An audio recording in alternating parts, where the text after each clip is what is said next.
Hi guys! So day off na naman, may time na naman mag-churba-churba sa muka. So ayan, kakatapos lang maghilamos, basa-basa pa yung Feslock.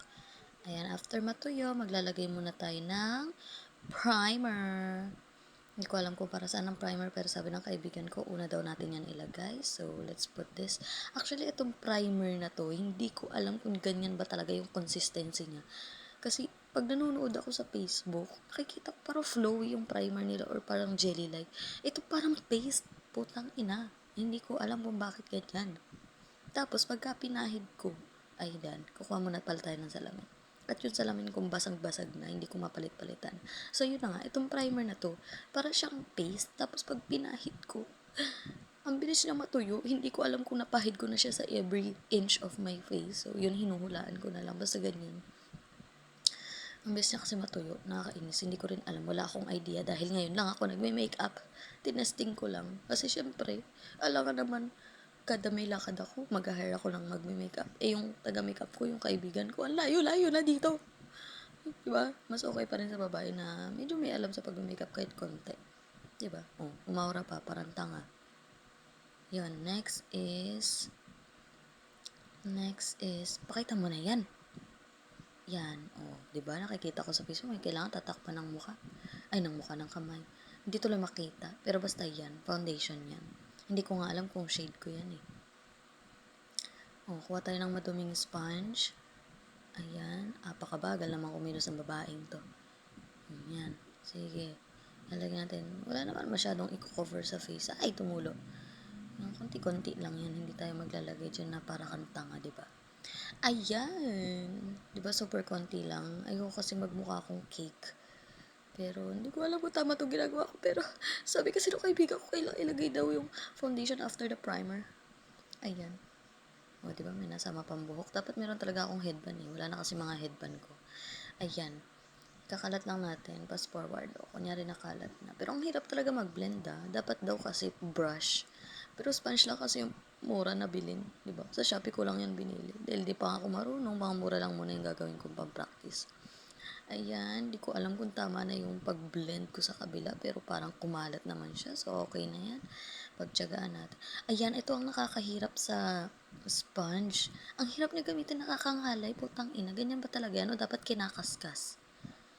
Diba? Ang hirap. Nakakangalay siya. Pukpok ka ng pukpok sa mukha mo. Tapos, kailangan ma-fulfill niya lahat ng space. Ayan, ito yung isa pa sa ayoko sa makeup. Diyan, napapaputi niya. Pero parang ang fake, alam mo yun? Or mali lang talaga ako. Ang puti-puti. Nakakainis. Ayan. Hindi ko tika mo ang layo sa leeg. Pero dapat ba lagyan yung leeg? Alam ko lalagyan yung leeg. Hindi ko sure dito sa video. Nakalimutan ko na kung nilagyan ko yung leeg ko. Pero, antayin natin na. So, yun na nga. Cover na yung face. Parang hindi na ako to. Maitim ako eh. So, ayan na. Tingnan natin eye bags. Yung eye bags talaga gusto ko talaga makover yan. Kasi ano ng eye bags ko. Dahil nga BPO ang trabaho ni ante. Ayan. Sige, cover natin yung lahat. Feeling ko naman na-cover ko na lang. Napakatagal ko nagpa-foundation. Puro cut-cut yan. Kasi ang tagal kong biniblend yan gamit tong sponge na to. Hindi ko alam kung normal yun. Kasi sa mga napapanood ko sa Facebook, ang bilis lang mag-blend. Hindi ko alam kung ganito talaga katagal mag-blend. Tangina, ngalay na yung kamay ko. Hindi ko alam kung ilang minuto ako nag-blend dyan. Ito, next naman is, yan, ano nga to? Concealer. Ayan, next natin yung concealer. Sige na, bilisan mo natin. Ayan, oh. Maglalagay tayo ng concealer sa dapat takpan. For me, dapat kong takpan ng eye bags ko kasi maitim siya. And masyado siya halata. Ito para lang ma-highlight. Kasi nakikita ko rin sa Facebook, ina-highlight nila yung nose nila. Ganyan. Sa baba, nakikita ko din naglalagay sila sa baba. Kaya naghahanap pa ako ng pwede lagyan. Sa noo, hindi rin ako sure dyan. Huwag na dyan, te. Wala naman tatakpan. Okay na. Sige, hindi ko alam kung ano sinasabi ko dyan. Basta yun na yun. And i-blend naman natin to using the small sponge na may konting lipstick pa. Saan ko lang kasi nilalagay. Nalagyan tuloy. Ayan na nga. Nahirap pa ako magpasok dito kasi hindi ko alam paano siya gamitin. Baliktad pa. Ay, hindi. Binaliktad ko pa talaga. sige na, bulol na. Binaliktad ko pala talaga yan kasi nga may lipstick yung kabila, baka kumulay. So, yun na nga, takpan na natin. Pero feeling ko, hindi naman natakpan. Parang tanga lang. Pinaputi mo lang yung ilalim ng mata mo. Hindi naman natakpan yung ano. Mukha lang natakpan dyan kasi may ring light. Pero, kitang-kita pa rin yan pagka tinitigan mo.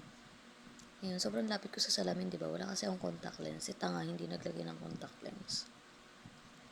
Ay, hirap na hirap ako tignan. Napakataas kasi ng grado ko mga ante. 450 yata to 500. Ganyan. Hindi ko alam. Basta yun. Oh, sige. Ang bagal naman. Bilisan mo na. Dapat pala kinat ko tong video, no? Di yun na nga. Ayun, blend lang tayo. Sige, i-blend mo. Sige, i-blend mo. Sige, i-blend mo. Forward ko na nga tong video. Ayun na nga, natapos na at nakat ko na yan. So, next is, ang tagal, brush. Pipili tayo ng brush. Ito yung nabili ko sa Shopee na brush. Di ko alam kung tama yung pang blush, pero yan na ang meron ako, kaya pagtsagaan natin. Isa naman sa mata ko. Di ko rin alam kung tama yan gamitin para sa mata, pero yan lang din ang meron ako, kaya pagtsatsagaan ko na yan. So, this is my blush on from Shopee again. Hindi ko alam kung dapat ba mag-blush on or dapat mag-powder muna. Pero, nag-blush on muna ako dito sa video na to. Ang hirap mag-blush on pagkakalagay mo lang ng mga concealer at M&M sa mukha kasi parang siyang dumidikit. Kaya feeling ko dapat mag-powder muna eh. Ayan. Ayoko nang masyadong makapal na blush on. Gusto ko yung natural lang. Pero medyo atake ang gagawin kong ano dito eh. Yung sa mata na makeup. Kaya medyo makapal yung malalagay ko dyan blush on. So yun, ipapasword ko na lang ulit to. So yun, tapos na. Tingin ko naman pantay, pero medyo makapal yan. Sa cellphone hindi mo kang makapal, pero pag sa personal ang kapal yan. Yun na nga. Tapos ito naman yung gagamitin ko. Para sa mata ko, bigay ito ng jowa ko, pero durug-durug na siya. Oh my God, napakaburara ako kasi. Ilang beses na yun nalaglag, pinagtsatsagaan ko na lang. Kasi kumukulay pa naman. Ba't ako bibili ng bago, di ba? Hindi naman ako pala makeup. Yan na lang ang gagamitin ko. So, yan. Nag-start ako dito. Pang crease daw to. Yung crease is yung parang hatik or yung... Basta sa mata. Yung crease mo dyan. Hindi ko alam kung paano siya i-describe. Basta, na-search ko is yan. Yung parang hatik. So, syempre, atake tayo dyan. Black ang nilagay ni ante mo. Diba? Bida-bida. Next is, ano ba next ko dyan? Sige, takpan mo, te. Ayun, brown pala yung nilagay ko sa gitna. Ayan, sa may bandang baba. Ang hirap, diba? Kasi laki ng brush. What the fuck? So, next is ito namang brush gagamitin ko. Mag-glitter-glitter tayo sa gitna para may effect. Alam mo yun, parang makeup is like an art kasi. Parang may highlight, may ganyan. Basta yun, ako lang nakakaintindi. Hindi ko alam paano i-describe. Bahala na kayo. Alam ko naman magagaling kayo mag-makeup. Ayan, o diba? Nakintab siya pagka na-picturean. Kahit hindi yan naka-blend masyado. Dadayain na lang natin yan kasi di ako marunong talaga. So, ayun na nga. Kabila din, syempre. Parang ang tanga naman kung di mo lalagyan yung kabila. So, ayan. Nakinang. Gusto ko talaga yung nakinang na mata. Yung kitang-kita. Yung... Gusto ko rin yung natural. Like, yung parang pinkish-pinkish lang yung mata. Pero... Siyempre, di ba, nagbe-video, nagbablog. E di gawin natin yung makina para makita sa video. Pangit-pangit na nga ng camera ko yung gagamitin ko pa yung light, di ba? Sino ba kaaway mo? Wala, ako lang. So, yun na nga. I-blend natin kahit hindi naman marunong mag-blend si tanga. Pero, in fairness, na-blend siya dito kahit pa paano, di ba? Ayan, ang perfect mo dyan, ting. Ayan, tapos na. Tapos may nakita kasi akong video na nalagyan talaga ng glitters dito sa corner of the eye. Parang, ewan ko, basta ang ganda nun. Meron ako ditong eyeshadow na maganda ang glitter na kulay white. So, yun yung nilagay ko. Hirap na hirap kasi tanga dyan kasi ang hirap talaga dahil. Kasi pag hindi pantay yung pagka-corner ng kabilaang mong mata, ang pangit niya tignan, di ba? So, yun na nga. Tapos na tayo dyan. Next one is the under color of the eye. Ano ba yun? Basta yun po, tangay, hindi ko alam. Basta nilalagyan niya nila ng itim. Tapos sa inner corner is puti. Para mag-enlarge yung mata mo. Ganon, para mas mukha siyang buhay.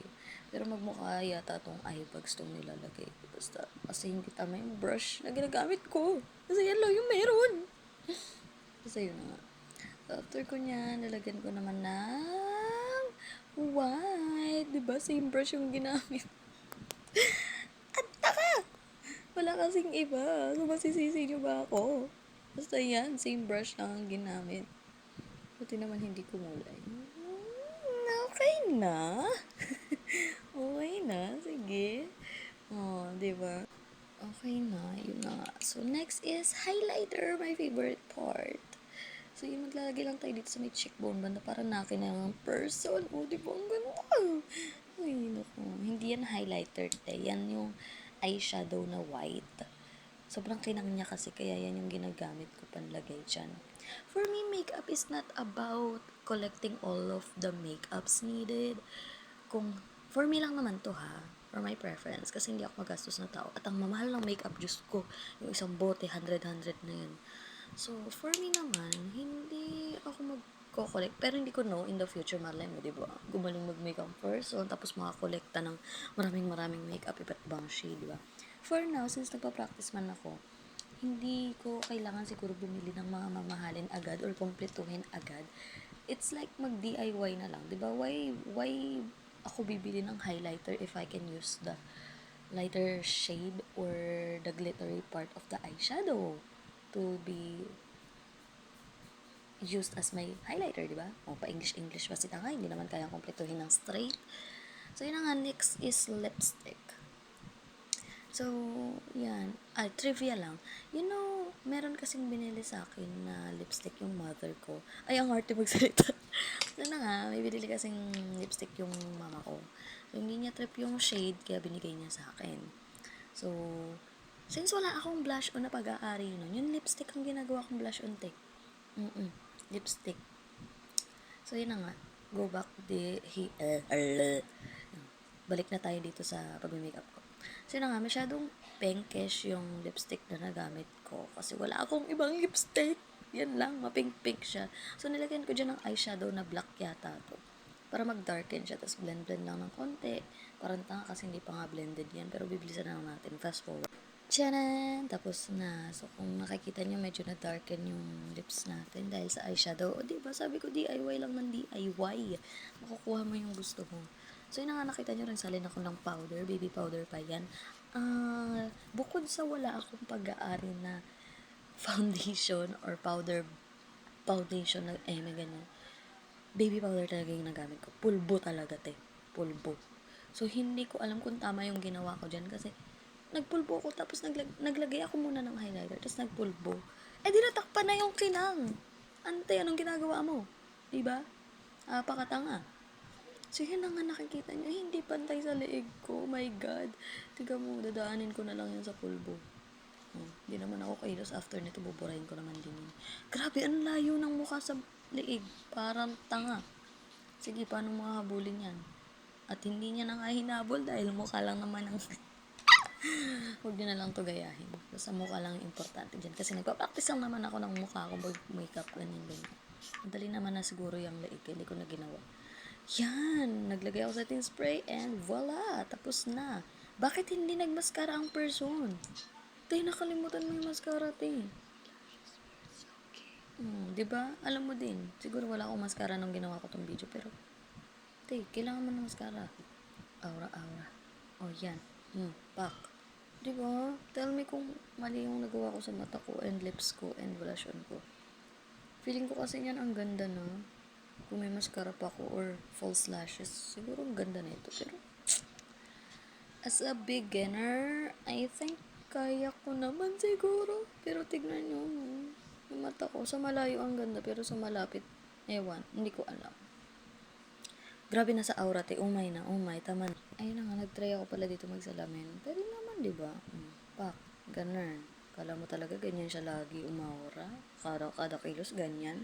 So, yun na nga, this is the final look. Wala akong mascara dyan kasi wala yata akong mascara. Basta yun na nga. Sana nagustuhan nyo. Bye!